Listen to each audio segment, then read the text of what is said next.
Hello students, welcome to the online series of math classes. We are currently doing the topic chapter 6 application of derivatives. In that, today we will be studying the topic maxima and minima. So, what is maxima and what is minima? In simple words, maxima is the maximum value attained by a function, minima is the minimum value attained by a function.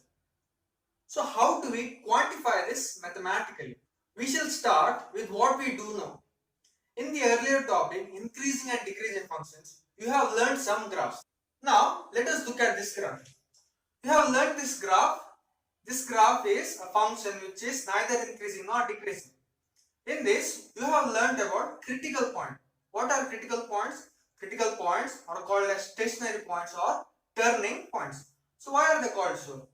Critical points are the points where the function turns. Okay, so if I move here, the function increases, and here the function starts decreasing. The function turns. So this point is called as the critical point. Next here the function decreases and here increases. The function turns. So this point is another critical point. So we draw a tangent at this point. Here again, this is a critical point because from the left increases, from the right decreases, the function turns. And here also the function is turning. So here this also is a critical point. Here also again function is turning. It is also a critical point. Here again the function is turning. Here it's a critical point. So at the critical points we draw one tangent. Now how do we tell the mathematical definition? So critical points are all the points C belonging to the open interval AB such that f dash of C equal to 0. So this is the definition of critical point. All the points C belonging to the open interval AB such that f dash of C equal to 0. So we have established what is a critical point. Now what is the relation between a critical point and maximum and minimum of a function? Now observe this graph here. Here in this interval, if you consider, are we getting a maximum point here? Here we are getting a maximum point, correct? Here if you observe the graph, at this point we are getting a minimum value of the function because we are getting the minimum value of the function here. This point is also a critical point, correct?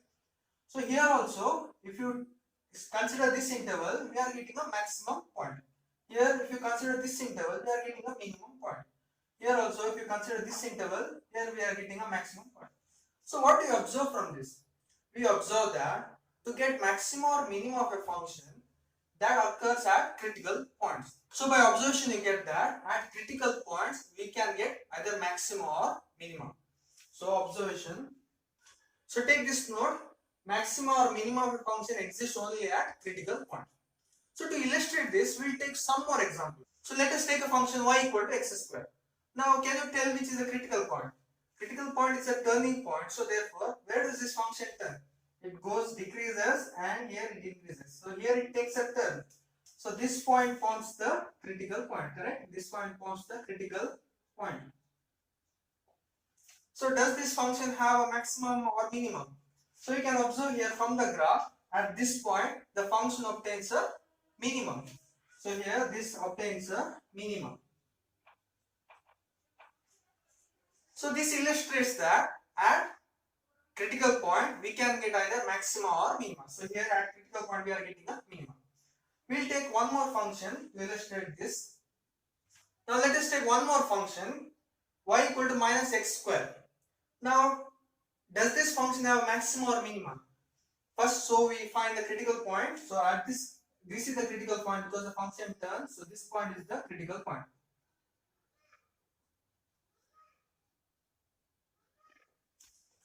Now does this function have a maximum or minimum? Definitely you can observe from this graph, this function has maximum at this point. This function has maximum at this point. So you can observe here, this function has maximum at this point. So you have established that connection now. At critical points, we can get either maximum or minimum. So remember that fact. So this is very critical, important fact. We can get either maximum or minimum at critical points. So that is one thing to remember. Next we will take some counter examples. So before that, look here. This for this graph we are getting a minimum. Are we getting a maximum? here this function goes beyond the values goes beyond, so we don't know the exact maximum value. So for this function the maxima does not exist because we don't know the exact maximum value. For this function goes beyond, so therefore we do not know the exact minimum value. So for this function the minima does not exist. For this function the maxima does not exist because we don't know, here we don't know the upper bounds, here we don't know the lower bounds. Next, to give counter example, let me give some example of two graphs. Let me take the graph of y equal to e power x and y equal to log x. So you have seen this graph in the chapter differentiation. Now here for this function, is there a maxima or minima? You know this graph of y equal to e power x. Y equal to e power x graph steadily increases and steadily decreases. It does not have a critical point. It does not have a critical point. Therefore for this function, maxima or minima does not exist. Next, similar with the log x, this graph also steadily increases and steadily decreases. Therefore, this graph also does not have a maxima or minima. So, this is the finding of maxima or minima using the graph. So, I hope you have a tangible idea on how we find maxima and minima. Therefore, pause the video and note it down.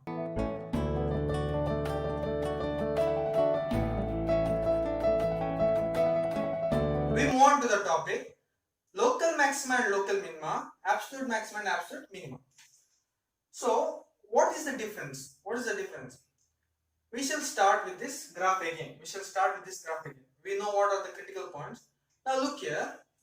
We know that from this graph, at this point, at this critical point, it contains the maximum. But if you consider this interval only, it contains a maximum.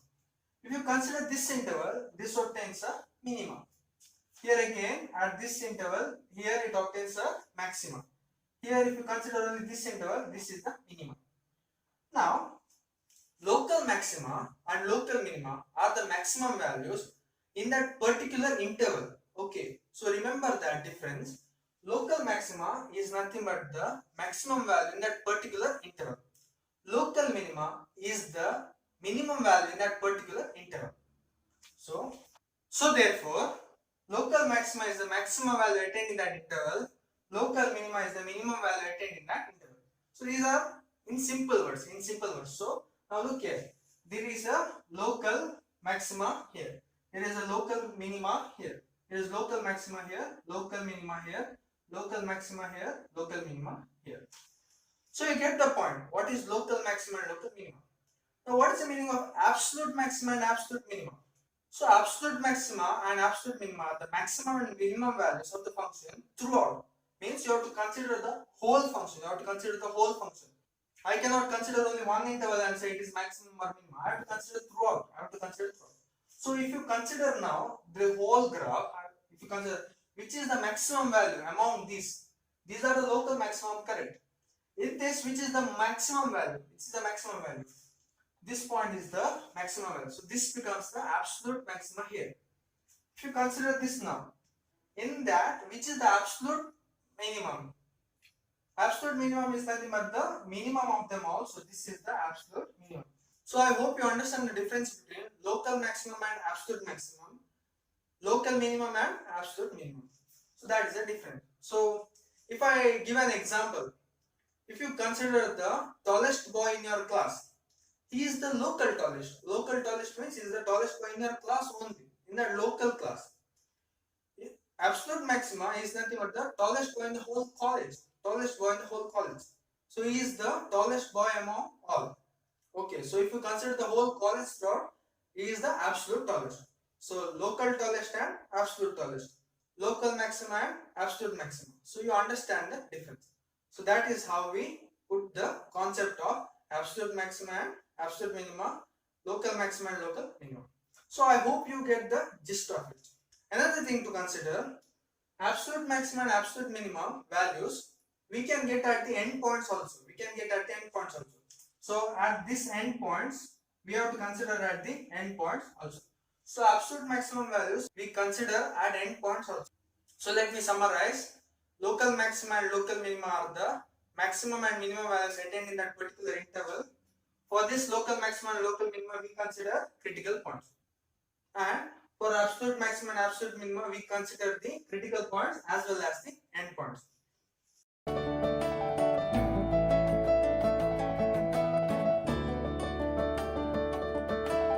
Now you know what is local maximum and local minimum.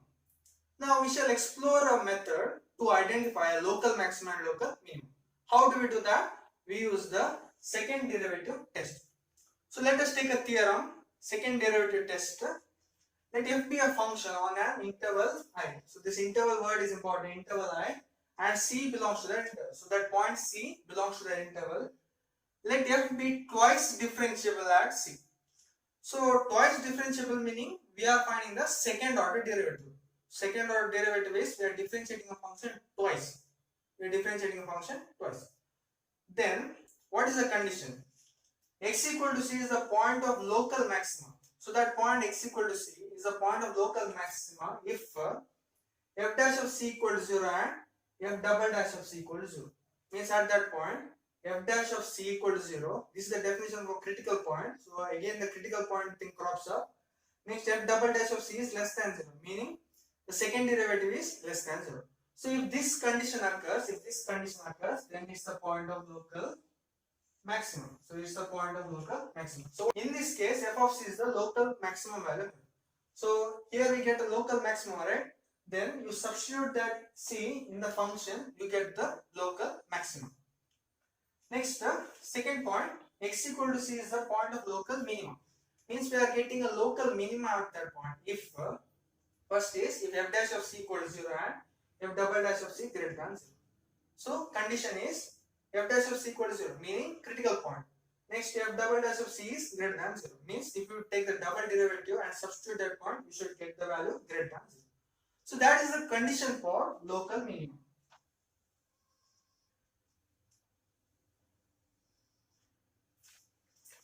So this is the condition for local minimum.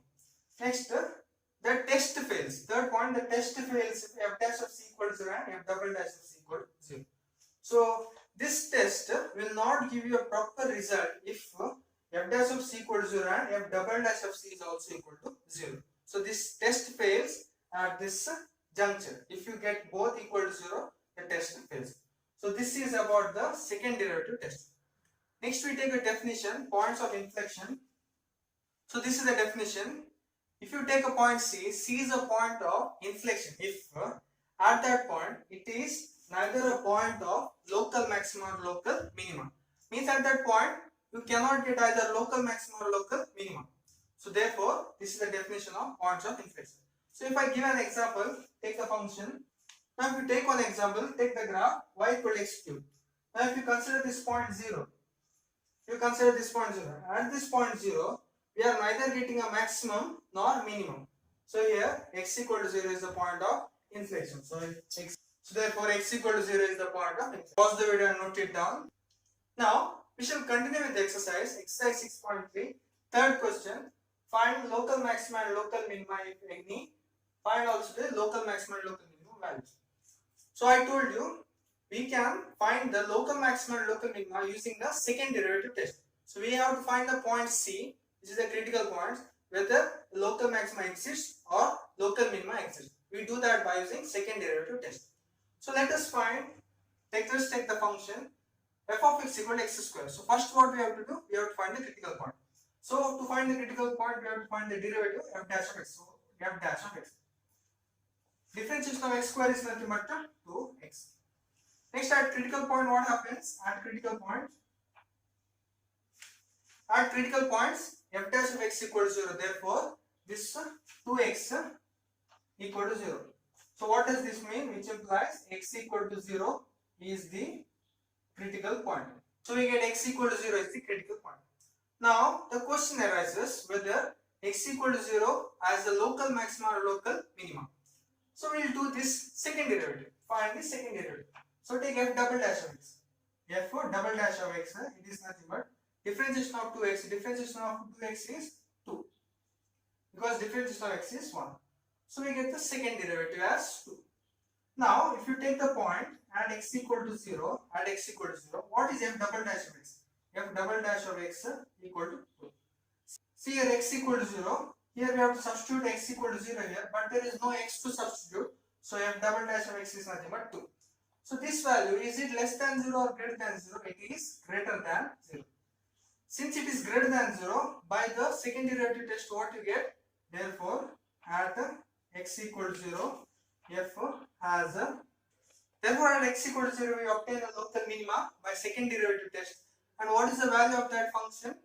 The value of the function is f of c. So, and by second derivative test, minimum value is given by f of c, that is substitute is 0 in this function. So therefore, f of 0, it is nothing but 0 square, it is 0. So the minimum, local minimum value is 0. We shall continue with exercise 6.5. 13th question. Find two numbers such that their sum is 24 and whose product is as large as possible. Now we want a number to be as large as possible. Means we want its maximum. Specifically, we want its local maximum. So what we do? First, write the given condition. So here, let us take the two numbers as x and y. Then their sum is 24. So let us take given x plus y equal to 24. So let us take x and y are two numbers such that x plus y, their sum equal to 24. Next they are given, we have to take their product. So let the z be the product. So product be z. So let us take z as product. We will take it as x into y. Product of two numbers is x into y. Now we want this to be as maximum as possible. So we have to check the first derivative first to get the critical point. Then we have to check the second derivative. Now given that x plus y equal to 24, which implies we can write the y equal to 24 minus x. So we got y equal to 24 minus x. We can substitute this in z. So which implies z equal to x into y is nothing but 24 minus x. 24 minus x. So we can write it as 24x minus x square. So we can write it as z equal to 24x minus x square. Next what we have to do? We have to find the critical point. Critical point means the first derivative. Now for this, here the variable is x. So differentiate with respect to x. So differentiate with respect to x, what we get? Dz by dx. So it is nothing but d by dx of 24x minus x square. Differentiate 24x. 24 is a constant. Differentiation of x is 1. Minus differentiation of x square is 2x. Now what's the next step? We have to find the critical point. At the critical point, the first derivative dz by dx equal to 0. So at critical point, dz by dx equal to 0, which implies dz by dx equal to 24 minus 2x is equal to 0. So 24 minus 2x equal to 0, which implies 2x equal to 24. 2x equal to 24, which implies x equal to 12. So x equal to 12 forms the critical point. Now we have to find the maxima or minima exists at that point or not. So what we do? We use the second derivative test.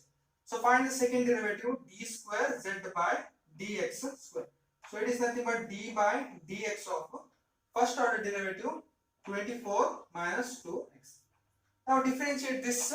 24 is a constant, so it is differentiation is 0 minus 2. So this is the derivative. It is equal to minus 2. Now we have to check at this point x equal to 12. So at x equal to 12, d square z by dx square, it is nothing but minus 2. It is more than 0 or less than 0, it is less than 0. So from the second derivative test, what you get? From the second derivative test, if the first order derivative equal to 0 and the second order derivative is less than 0, then at that point x, we get the local maximum.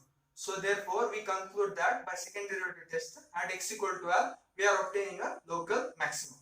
So therefore, by second derivative test at x equal to 12, we obtain a local maximum. And if x equal to 12, what is the value of y? We have taken y equal to 24 minus x. So therefore, x equal to 12, y equal to 24 minus 12, it is equal to 12. So y equal to 12 and x equal to 12, at this point, the product obtains the maximum value. So this is the answer. Pause the video and note it down. Continuing, 14th question. Find two positive numbers x and y such that x plus y equals 60 and xy cube is maximum. We will do this just like the previous question. First, we'll take this xy cube as z equal to xy cube. Now we want this to be maximum. To be maximum, we'll follow the same procedure as we did in the previous question. Now here one thing is different. Here the given function is xy cube. Xy cube. Now we can substitute for either x or we can substitute for y.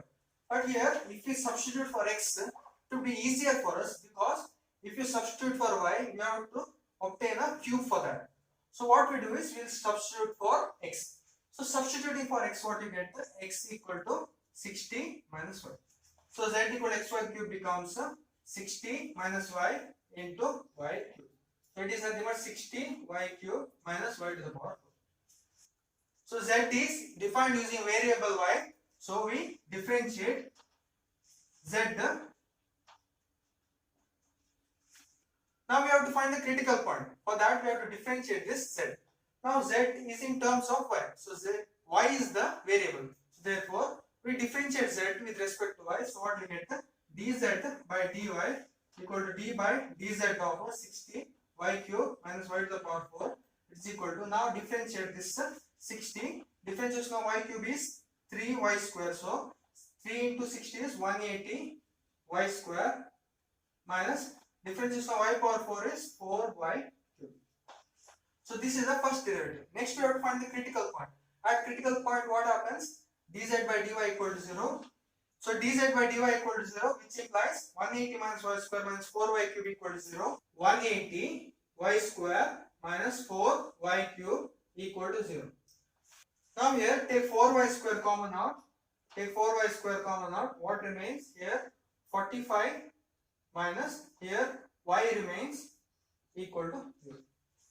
So we are getting 4y square into 45 minus y equal to 0. So simplify this, what you get? Either 4y square equal to 0 or 45 minus y equal to 0. So now which condition is possible?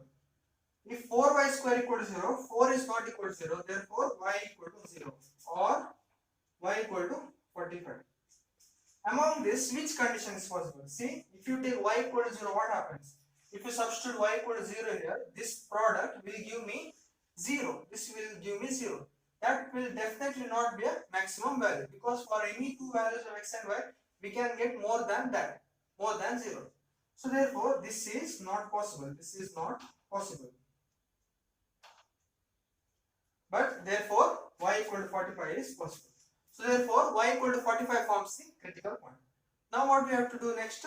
We have to find the double derivative. Find the double derivative, d square z by dy square. This is equal to d by dy of first derivative 180 y square minus 4y cube. So it is 180 is constant. Differentiation of y square is 2y. So 360y minus 4 is constant. Differentiation of y cube is 3y square. So 12y square. So this is the second derivative. Now we have to check at this critical point whether we are getting the value of the second derivative less than 0 or more than 0. So take at y equal to 45. What at y equal to 45, what we get? D square z by dy square equal to, at y equal to 45, d square z by dy square equal to this. Now what is y? Y is 45. Substitute y. So 360 into 45 minus 12 into 45 square. So this value we get 16200 minus 24300. So 16200 minus 24300, which will get minus 8100, which is definitely less than 0. So what we are getting at y equal to 45, this the double derivative is less than 0. By the second derivative test, what is this? By the second derivative test, we get a local maxima at this point. So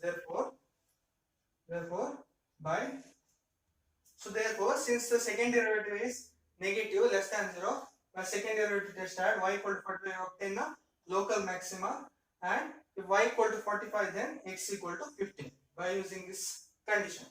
So this is the answer. Pause the video and note it down. Now we move on to the last type of questions, that is finding absolute maximum and absolute minimum. So how do we find it? Earlier I have explained that the difference between absolute maxima and absolute minima, local maxima and local minima. You know the difference? Local maxima and local minima are taken in the interval. Absolute maxima and absolute minima are taken throughout the function with the end points also. So how to differentiate between the questions? So here, when they are telling you to find absolute maximum and absolute minimum, they will give the function as well as the endpoint. So the endpoints will be given for absolute maximum and absolute minimum. So that is how we differentiate. Now, how do we find absolute maximum and absolute minimum? So how to find absolute maximum and absolute minimum? So these are some steps. So steps number one. Step number one, find all critical points of f in the interval. So first step what you have to do is find all the critical points. So here we'll do it on sum. Fifth question, f of x equal to x cube. First find the critical points. How to find the critical points? We have to use the first order derivative. So f dash of x equal to 3x square. Now at critical point what happens? F dash of x equal to 0. So therefore f dash of x equal to 0, which implies 3x square equal to 0, which implies x equal to 0. So therefore x equal to 0 is the critical point. So we did the first step. Next what you do? Step number 2, take the endpoints of the interval. Now they have given the interval -2 and 2. What are the endpoints? Endpoint is -2 and 2. Now you take these points along with the, so we have taken the endpoints. Next we have to take the endpoints along with the critical points. So critical point here is x equal to 0, so take x equal to 0. Next step 3, at all these points find the, calculate the values of f. So calculate the values of f. You have to find f of x. What is f of x value? F of x value is x cube. So at x equal to 0, f of x is 2 cube is 8, minus 2 then minus 8, then 0 means f of x cube is 0. So this values we found. Next step 4, identify the maximum value and the minimum value. So in this, which is the maximum value? In all these three. In this is the maximum value, this is the minimum value. So therefore, in this, which is the maximum value becomes the absolute maximum, which is the minimum value becomes the absolute minimum. We'll continue fifth question, second sub question. Find absolute maximum and absolute minimum. F of x equal to sin x plus cos x, where x belongs to 0 to pi. Here they are telling to find absolute maximum and absolute minimum. You know the steps. First we have to take the first critical point. So first order derivative f dash of x. So differentiation of sin x is cos x. Differentiation of cos x is minus sin x. Next what we have to do, we have to find the critical point. So step 1, find critical point. At critical point f dash of x equal to 0, which implies cos x minus sin x equal to 0, which implies cos x equal to sin x. So this means that when you divide by cos x, which implies tan x equal to 1. Now for what values of x is tan x 1? So x equal to pi by 4. X equal to pi by 4 is the critical point.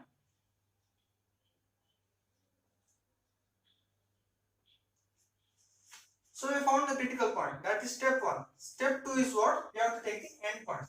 So you have to take the endpoints along with the critical points. So take the endpoint along with the critical points. So step 3, we took the endpoints along with the critical points. Now we have to find the function value. What is f of x value? Sin x plus cos x. Now step 3, we took the endpoints along with the critical points. Now what you have to do? We have to find the value of f of x. So find if x equal to 0, f of x is sin 0 plus cos 0. Sin 0 is 0, cos 0 is 1. So the value is 1. Next cos pi. Next at x equal to pi. What is f of x value? Sin pi plus cos pi. You know sin pi is 0, cos pi value is minus 1. So here the value is minus 1. Next at pi by 4. Sin pi by 4 is 1 by root 2 plus cos pi by 4 is 1 by root 2. So it is 2 by root 2, it is root 2. So among this, which is the maximum value and which is the minimum value? So here definitely minus 1 is the minimum value. Minus 1 is the minimum value. Next, here root 2 is there, 1 is there. Among that, which is the maximum value? Root 2 is 1.414, so this becomes the maximum value. So step 4, if the maximum among this is the absolute maximum, minimum among this is the absolute minimum. Therefore at x equal to pi by 4 we get absolute maximum. At x equal to pi we get absolute minimum. So this is the answer. Pause the video and note it down. Continuing exercise 6.5. Seventh question. Find both maximum and minimum value of. Here they have given the endpoints. If they have given the endpoints, means they are asking the absolute maximum and absolute minimum. So what's the first step? First find the derivative. F dash of x is differentiate this. So 3 into differentiation of x power 4 is 4x cube. So 12x cube minus 8 into differentiation of x cube is 3x square. So 24x square plus differentiation of x square is 2x. So 2 into 12 is 24x minus 48. Differentiation of x is 1. So 48. Differentiation of 25 constant 0. So this is the value we get. Next we have to find the critical point. What is the critical point? F dash of x equal to 0. All the points except that f dash of x equal to 0. So which implies 12x cube minus 24x square plus 24x minus 48 equal to 0. Now here we can take 12x square common out. So what remains? X minus 2 plus 24 we can take here common out. What remains? X minus 2 equal to 0. So we can get either x minus 2 equal to 0 or 12x square plus 24 equal to 0. So these are the two conditions we get. So therefore x equal to 2 or 12x square equal to minus 24. So x square equal to minus 2, x equal to plus or minus root of minus 2. Now here we are getting the x value to be root of negative number. This forms a complex number. But we are taking only values on the real interval are 0 to 3. So therefore, this x equal to plus or minus root 3 is a complex number. Therefore, not possible. Therefore, it is not possible because it is not real. We are taking all the numbers on real line R. Therefore, x equal to 2 is the only critical point. Now, what's the next step? We have to take the critical point x equal to 2 as well as the end point 0 to 2. So we took the values. Now we have to find the value f of x. Means substitute x equal to 2 in this values. So when you substitute x equal to 2, what you get? Here when you put substitute x equal to 2, you will get minus 39. Next when you substitute x equal to 0, here you will get 25. When you substitute x equal to 3, here what you will get? You will get 16. So you can substitute and see you will get these values. Now we got these values of f of x. So which is the absolute maximum and absolute minimum? Here we are getting the maxima. So at x equal to 0 we get the absolute maxima. At where you get minimum value minus 39. So therefore here you will get absolute minimum. So therefore at x equal to 2. So therefore at x equal to 2 we get the absolute minima. The value of f of x is minus 39. At x equal to 0 we get absolute maxima. The value of f of x is 25. So this is the answer. Pause the video and note it down. Hence, we come to the conclusion of the topic maxima and minima in chapter 6 application of derivatives. Hope you have understood. Thank you.